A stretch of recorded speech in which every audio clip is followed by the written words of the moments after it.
तुम्हा सर्वांचं स्वागत आहे माधुरीज रेसिपी मराठीमध्ये। आज आपण बघणार आहोत मालपुआ। अजूनही खूप साऱ्या भागांमध्ये लग्नामध्ये मालपुआ बनवला जातो। खूप साधी सोपी आणि सिंपल अशी रेसिपी आहे। मला वाटायचं खूप काही अवघड असेल, पण तसं काही नाही आहे। एकदम छान आणि मस्त अशी मालपुआ घरच्या घरी। चला तर मग पटकन रेसिपीला सुरुवात करूया।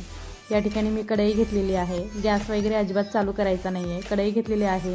यामध्ये एक अर्धा कप मी गूळ किसून घेतलेला आहे आणि त्यामध्ये त्याच बाउलने त्याच कपाने मी पाणी टाकलेलं आहे। थोडंसं अजून एक्स्ट्रा टाकलेलं आहे। 1.5 कप पाणी या ठिकाणी मी वापरलेलं आहे आणि व्यवस्थित वितळून घेणार आहे। किसून घेतलेला आहे त्यामुळे पूर्णपणे वितळला जाईल पाण्यामध्ये गूळ। तुम्ही गूळ पावडर सुद्धा या ठिकाणी वापरू शकता। आणि 1 कप मी या ठिकाणी गव्हाचं पीठ घेतलेलं आहे। तुम्ही बघू शकता एकदम छान व्यवस्थित वितळलेलं आहे। व्यवस्थित असं मिक्स करत राहिलं तर पटकन वितळला जातो। 4 ते 5 मिनिटांनंतर व्यवस्थित वितळला की छान आपण एका बाउलमध्ये तो गाळून घेऊया। कारण काय होतं, त्यामध्ये असलेले बारीक सारीक कोणतेही कण निघून जातात, त्यामुळे गाळणीने व्यवस्थित गाळून घेऊया। तुम्ही जर चॅनलवर नवीन असाल तर चॅनलला सबस्क्राईब करा आणि बेल आयकॉन दाबायला विसरू नका। माझ्या नवनवीन व्हिडिओचे नोटिफिकेशन तुम्हाला येत राहतील। या ठिकाणी तुम्ही बघू शकता एकदम छान व्यवस्थित गाळून घेतलेले आहे। आणि दुसऱ्या बाउलमध्ये मी आता सर्वात प्रथम 1 कप गव्हाचं पीठ घेतलेलं आहे। मी एकदम सिंपल साधी आणि सोपी रेसिपी सांगितलेली आहे। काही जण यामध्ये मैदा ॲड करता, रवा ॲड करता। मी असं काही ॲड न करता एकदम छान असा मालपुआ या ठिकाणी बनवलेला आहे। तुम्ही बघू शकता मी बडीशोप आहे जी आपली खाण्याची, ती मिक्सरला व्यवस्थित फिरवून घेतलेली आहे। कारण थोडीशी पावडर त्याची केली ना त्याचा फ्लेवर खूप छान उतरतो। आणि इलायची पावडर देखील यामध्ये थोडीशी मी टाकलेली आहे। इलायची व्यवस्थित टाकून घ्यायची आणि बडीशोप जी आहे ती पण मी टाकून घेतलेली आहे। आता थोडी गुळाचं पाणी ॲड करून हे मिश्रण एकदम बॅटर छान असं आपण फेटून घेणार आहोत। या ठिकाणी तुम्ही बघू शकता मी एकदम थोडं पाणी, गुळाचं जे पाणी आहे ते आधी मी वापरून घेणार आहे। आणि गुळाचं पाणी वापरून देखील जर बॅटर घट्ट असेल तर साधं पाणी वापरून बॅटर व्यवस्थित जी कन्सिस्टन्सी आपल्याला हवी आहे तोपर्यंत आपण मिक्स करून घेणार आहे। तुम्हाला जर यापेक्षा जास्तही गोड अजून आवडत असेल तर तुम्ही अजून गुळाचा वापर जास्त केला तरी चालेल।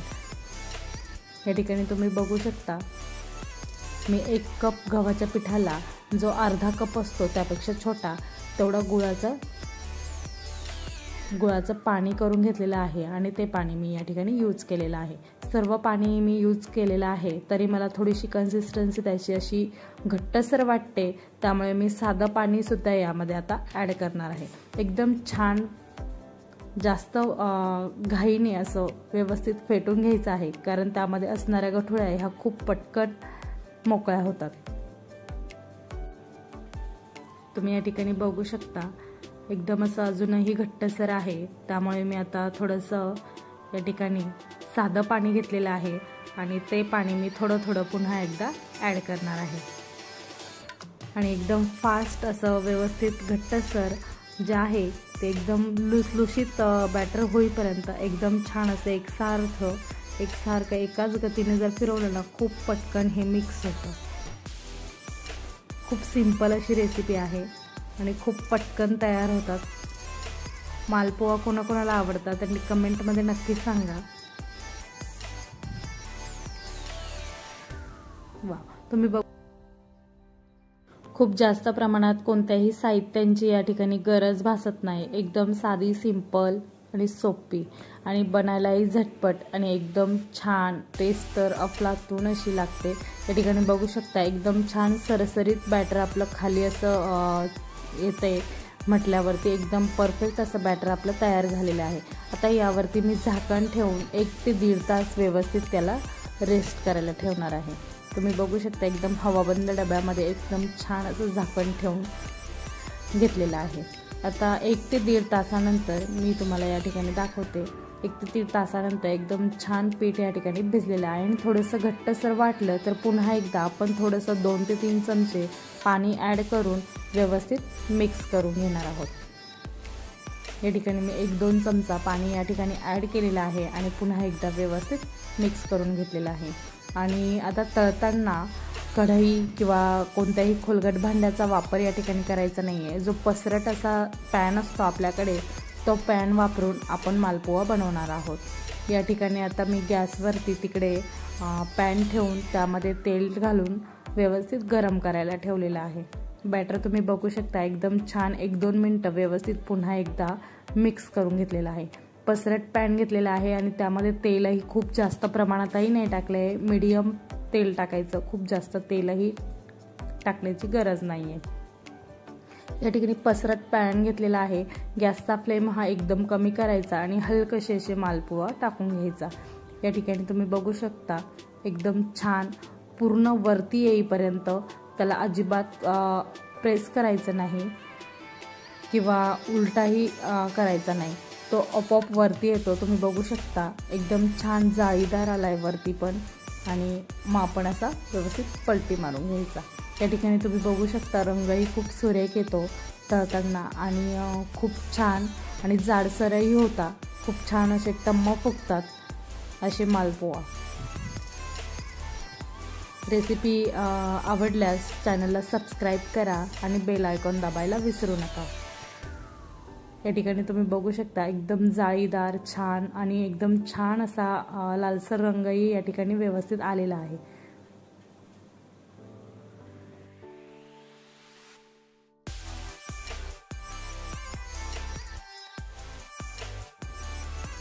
या ठिकाणी मालपुआ टाकताना फक्त काळजी घ्यायची आहे की एकदम व्यवस्थित बॅटर जे आहे मधल्या साईडला एकदम हलकंसं या ठिकाणी हळूच टाकायचं आहे, जेणेकरून जे तेल आहे गरम ते तुमच्या हातावर येणार नाही। एकदम हळूच ते बॅटर त्यामध्ये टाकायचं आणि व्यवस्थित पलटी मारून घ्यायचं।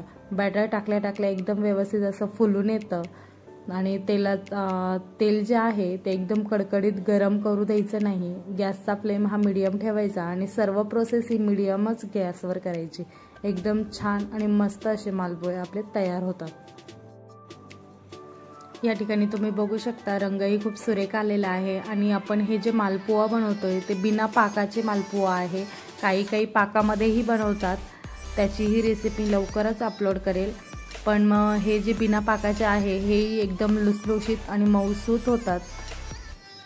या ठिकाणी तुम्ही बघू शकता सर्व बॅटरचे मालपुए असे व्यवस्थित टाकून आपण तयार करून घेऊया।